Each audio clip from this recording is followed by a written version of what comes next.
Hello, my friend. Good morning. Today I'm going to tell you more stories. We are going to continue with the story of Gideon. When the people of Israel heard that Gideon had destroyed the altar to the Baal, their hearts were filled with new hope. Once again, Israel has a brave leader, they cried. Then came the news that the Midianites and the Amalekites were coming with thousands of soldiers to attack the people of Israel. Gideon sent out a message asking them of Israel to join his army. 32,000 men answered his call. They marched behind Gideon to the foot of the mountain Gilead. But as Gideon watched his men making camp, his heart grew troubled. Many of these soldiers were young boys. Others were old men. He needed strong men. How can I send them out to be killed in the battle?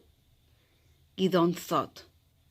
Then he heard the voice of God saying, "Send back home the men who are not trained to fight.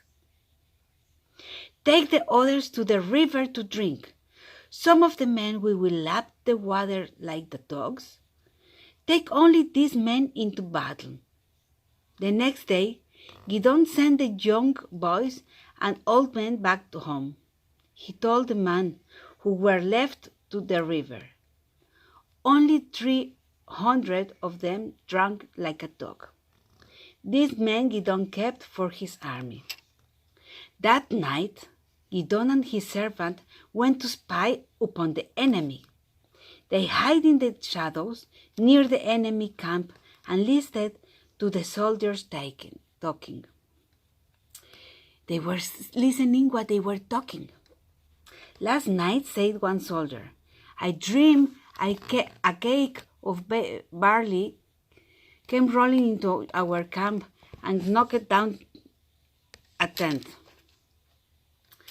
"That means Gideon of Israel will come into our camp and defeat us," said another.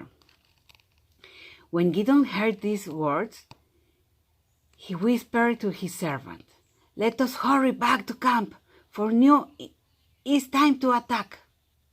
Now is time to attack.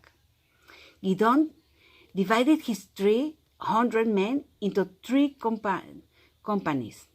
He gave each man a horn and a pitcher. In each pitcher was a lighter torch.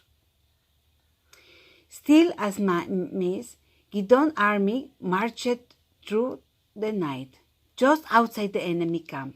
They halted, not a sound could be heard but the snores of the sleeping enemy soldiers. Suddenly, Gideon gave a loud blast of his horn. This was the signal.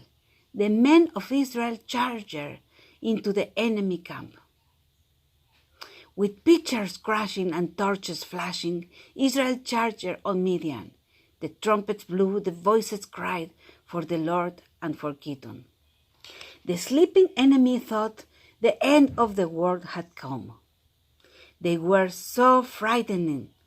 They began to run as fast as they could, on the run until they had reached their own land. After this great victory, the people of Israel left the caves in the hills and went back to their homes. But when they asked Gideon to be their ruler, he said, "Israel has but one ruler, and he is the Lord. Just Hashem is the Lord."